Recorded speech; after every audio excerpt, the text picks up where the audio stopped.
Numerous reports indicate that manufacturing has emerged as the favorite target of ransomware groups and hackers. In response, a new report from Industrial Media discusses the evolution of industrial cybersecurity, its current state, and the tactics hackers are using, including phishing schemes, malware, and ransomware attacks. It also details solutions and arming manufacturers with the knowledge and resources needed to win more fights on this highly complex and ultra-competitive battlefield. Download the industrial sector's new battlefield by going to manufacturing.net/cyber.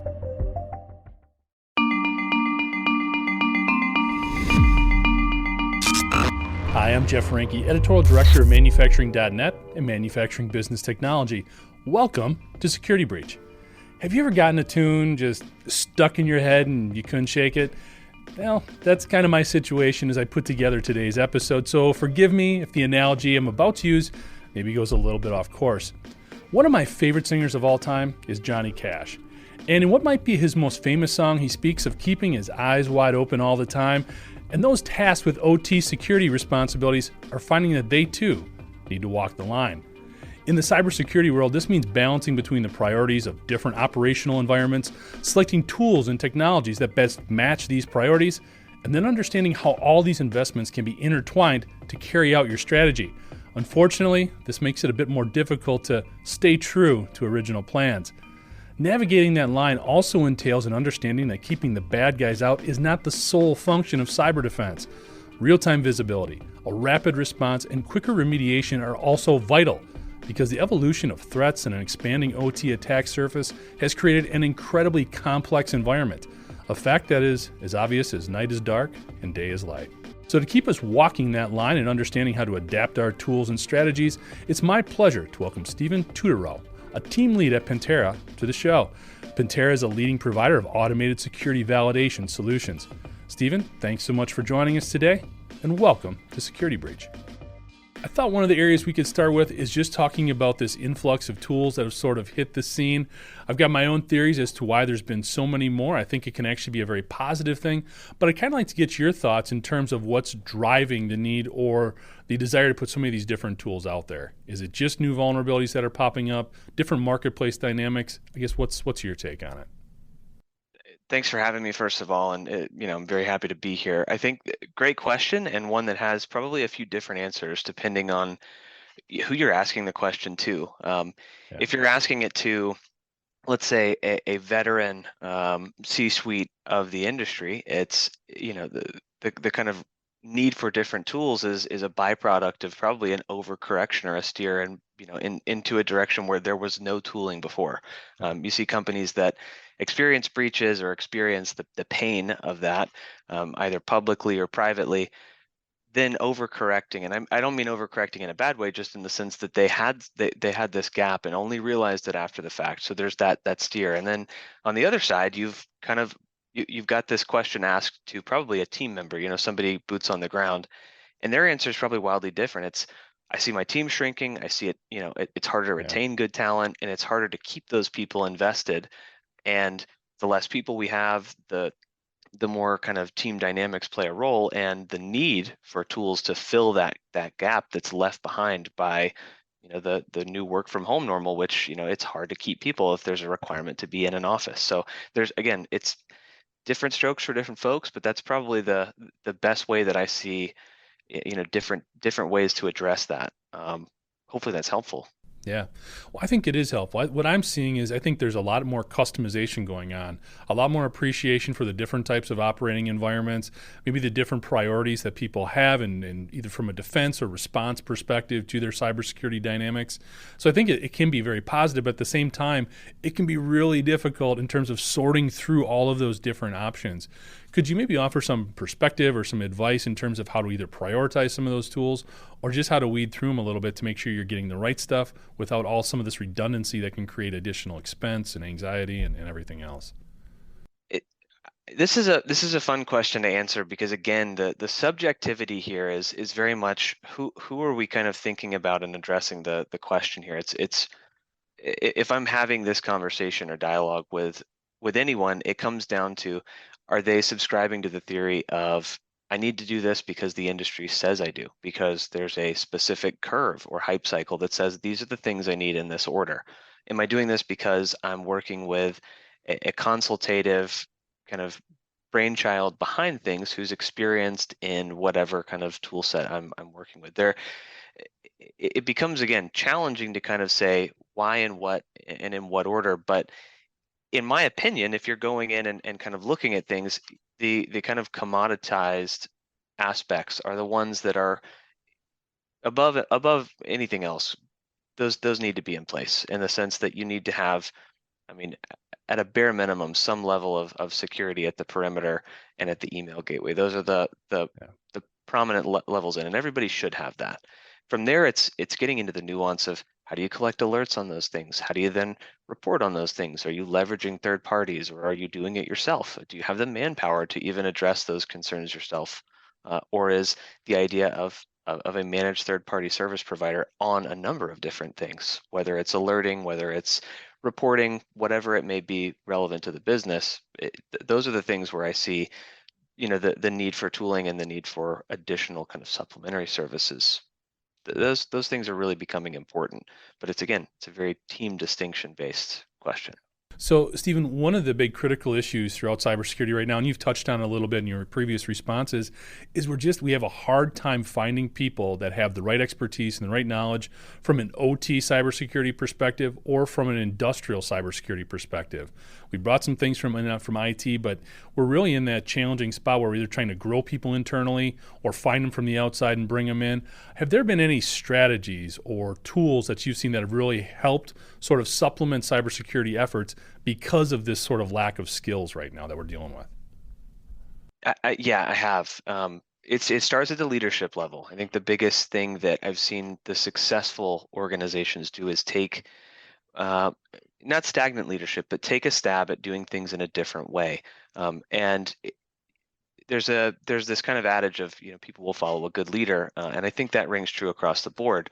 So in these places where it becomes difficult, or where maybe the industry knowledge, go back to some of the most prolific breaches, and you look at things like, oh, why wasn't the mainframe attacked? Well, it's because nobody understands mainframe anymore. The same kind of conceptual applied thinking, probably very, very similar when it comes to OT and IoT in general, because there's this fundamental kind of missing element, which is human beings across the board. I mean, IoT and everything in that space is designed to work, or at least at a kind of normalized level, designed to operate with as little human interaction as possible. Therefore, there's so much less involvement from human beings at a general state.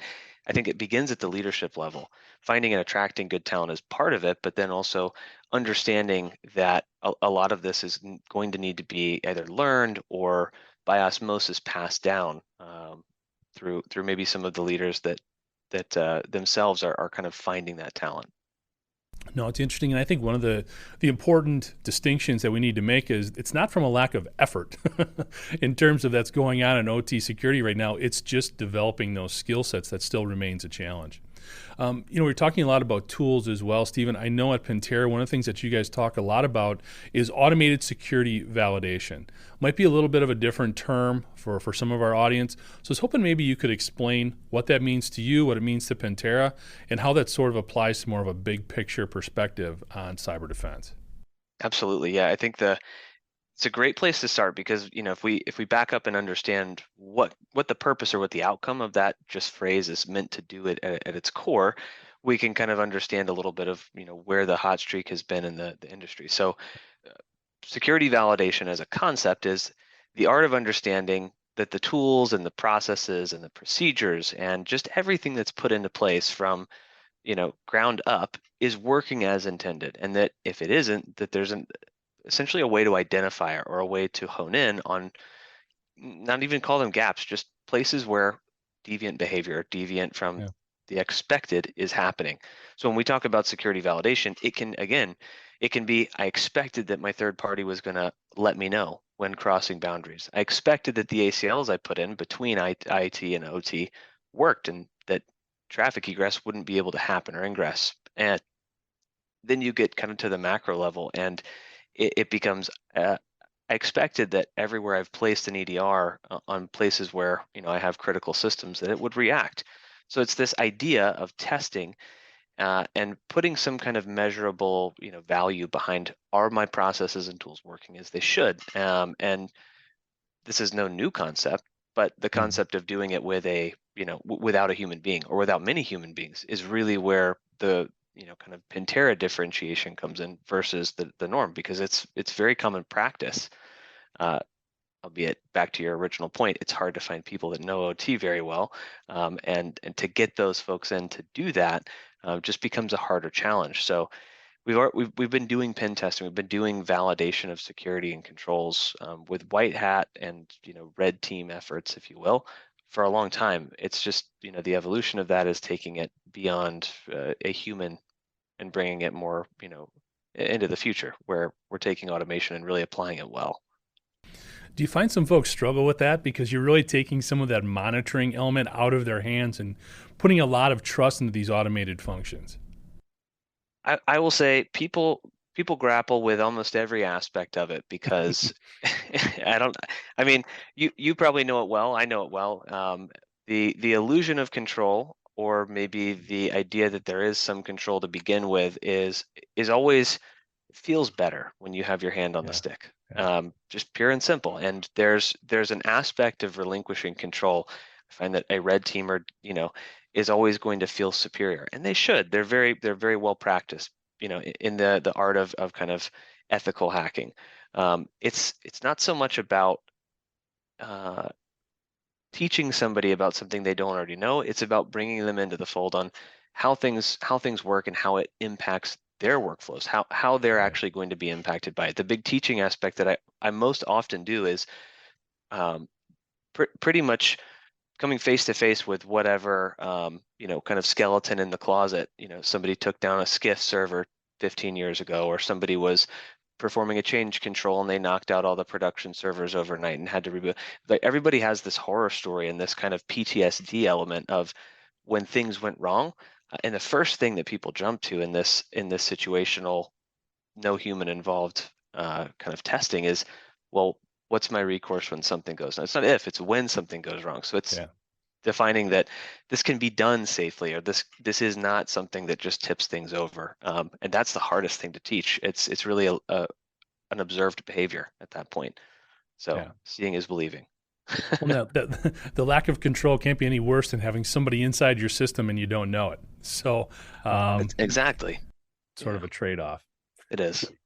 In working with this, just helping to understand the mechanics of a little bit in this type of situation, is it just a constant sort of probing, a constant monitoring? Do you start in one area and work sequentially? What is the mechanical process of this type of approach like? Maybe you could detail that a little bit.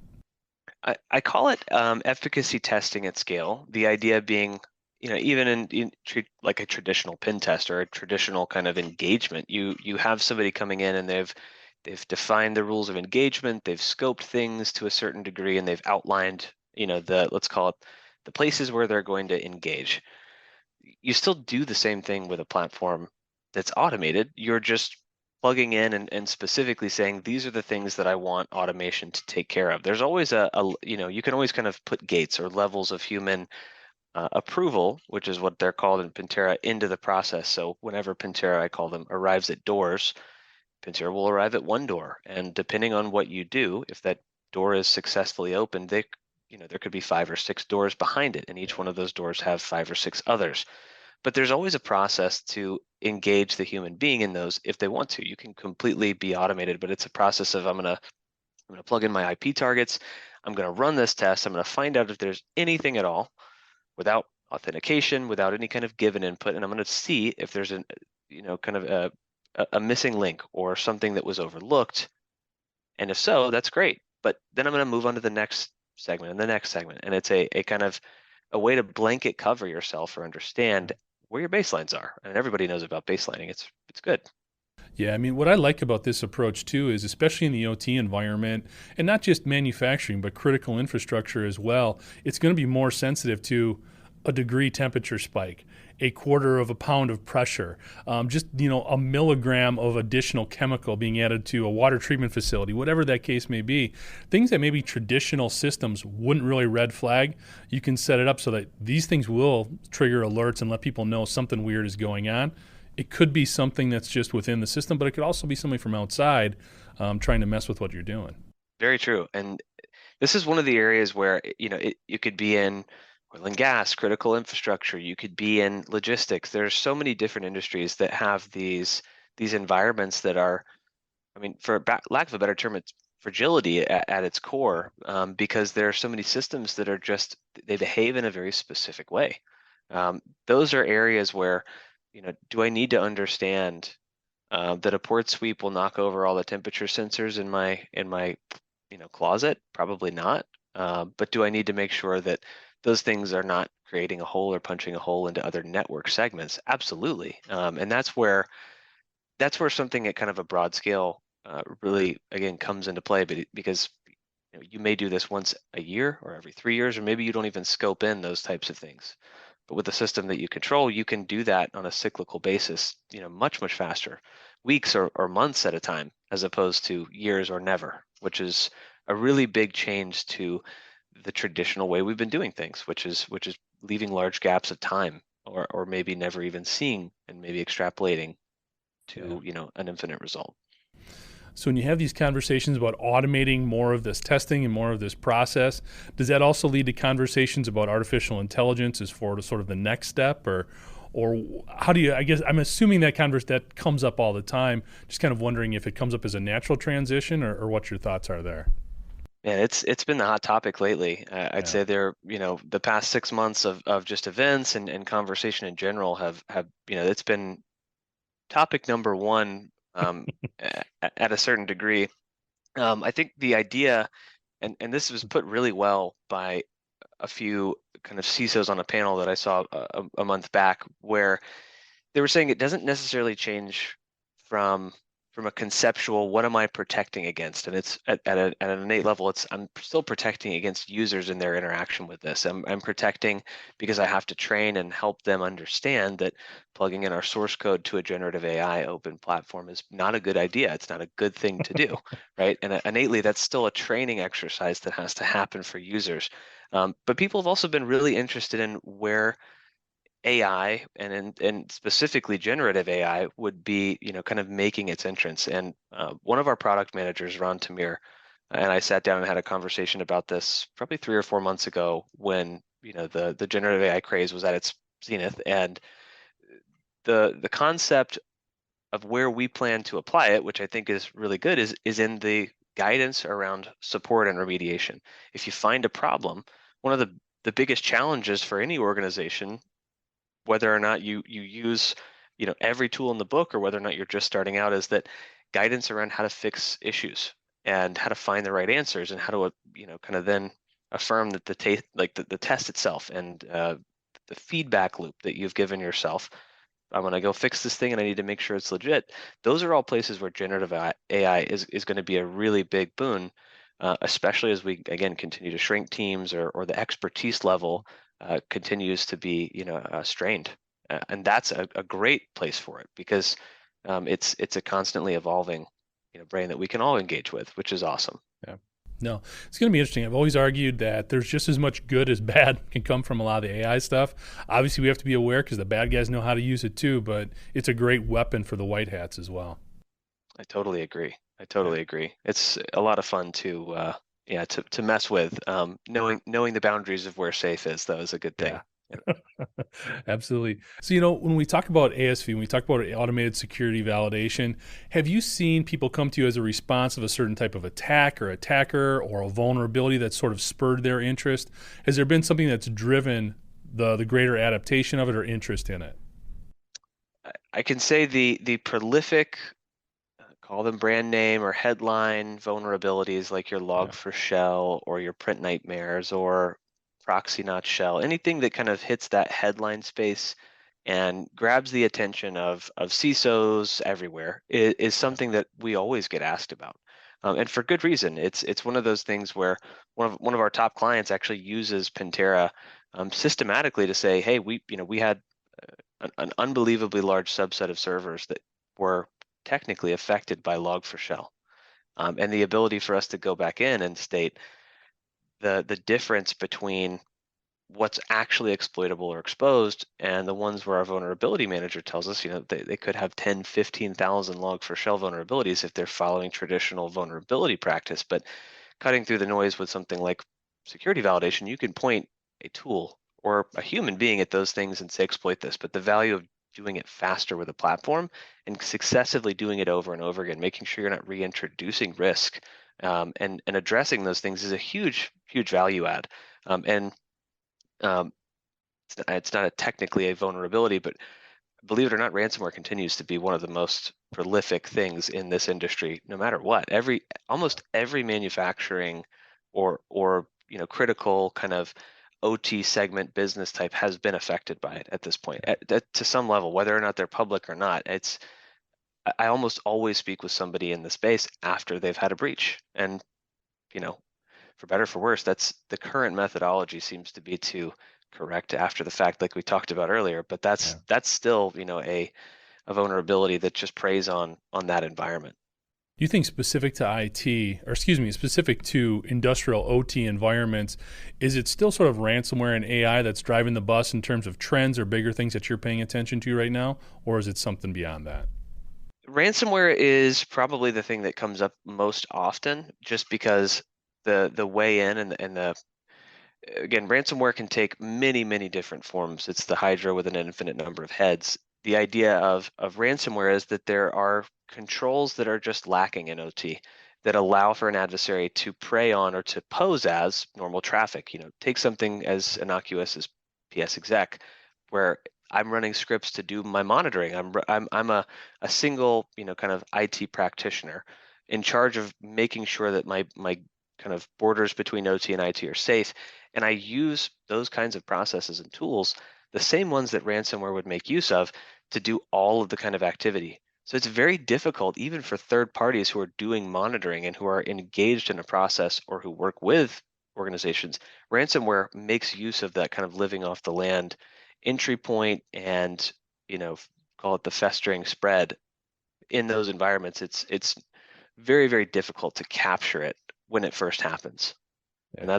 that's what I continue to hear. As crazy as I mean, I feel like I've been talking about ransomware for 10 years now. it's Yeah. it seems, and it just doesn't seem to go away.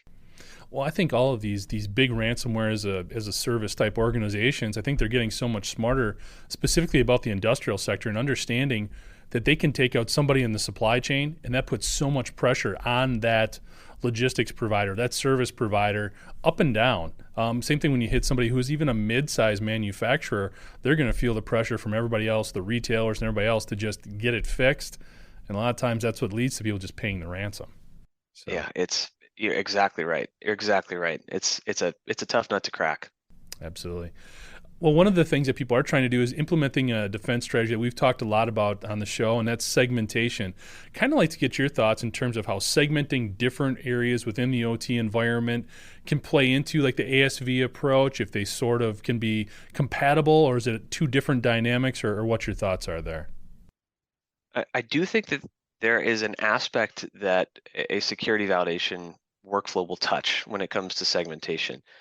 Notably, when we've seen this in kind of an applied theory, in kind of boots on the ground, when we've worked with teams and run something like a Pantera against those environments, it's genuinely trying to understand, hey, at the PLC or HMI layer, is there any place on this 1,000-mile wall, which is the segmentation built between OT and IT, where that interaction is different than normal? We've built these walls up because, as you well know, and I well know at this point, there's no way to really implement as diverse a tool set on the OT side. Simply put, you can't manipulate that side of the house. So Right. the big wall is the defense, and it's places where unexpected behavior through that wall or around it lead to the kind of routes in, and so it becomes the testing of those ACLs or rules in segmentation.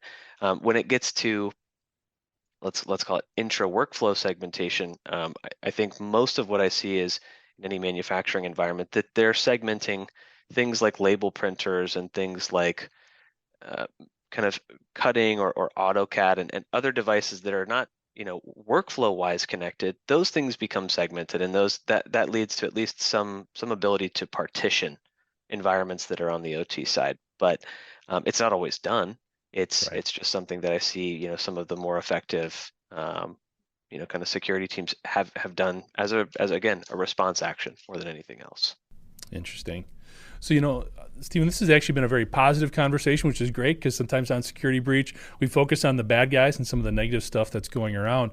So I've sort of evolved this question a little bit. Instead of what keeps you up at night, what are some of the things that help you sleep at night in terms of things that are going on in cybersecurity that you feel like we have? Because I feel like even in the last 6 months, there's been a tremendous amount of positive progress that's been made in the OT cybersecurity environment.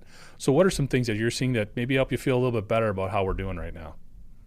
I would say that the biggest thing is, I mean, exactly what we're doing here, the evangelism of the ideas that there are advocates for the space, that there are advocates who understand the space, and most notably that there are teams who are finally, kind of taking on the challenge of a better security strategy.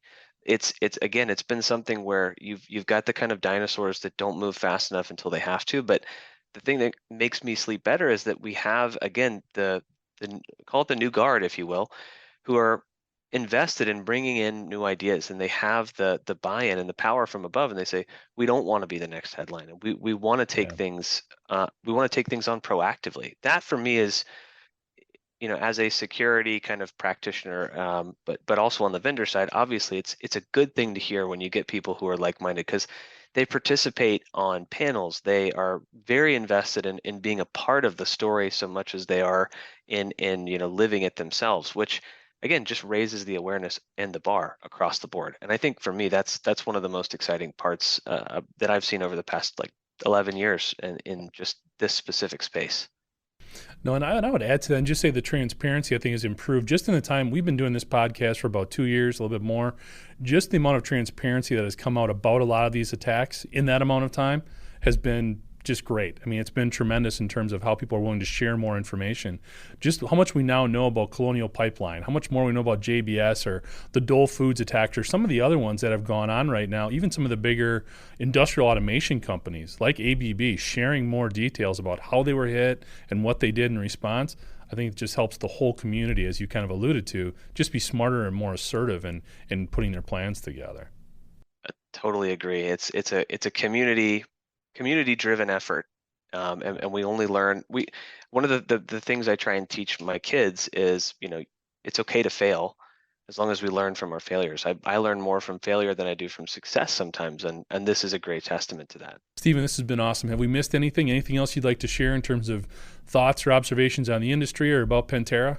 The one thing that I will state, for the record, Pantera, even though it's an automated security platform, automated security validation, and it's using the kind of ethical attacks as a way in, it is not malicious in nature. One of the many Yeah. misnomers is that we're offensive security, and offensive can mean offensive in nature, offensive in intention. That's not the game. It's absolutely about driving validation efforts, driving the right alerts, driving the right data points to security teams on the blue team, on the purple team, as they better understand and engage with things.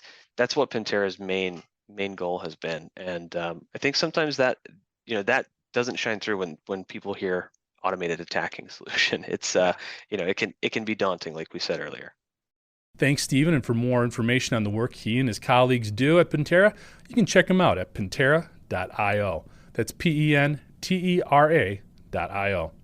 Thank you for joining us today. And to catch up on past episodes, you can go to manufacturing.net, IEN.com, or MBTmag.com. You can also check Security Breach out wherever you get your podcasts, including Apple, Amazon, and Overcast. And if you have a cybersecurity story or topic that you'd like to have us explore in Security Breach, you can reach me at jeff@ien.com. For Stephen Tuderow, I'm Jeff Ranke, and this is Security Breach.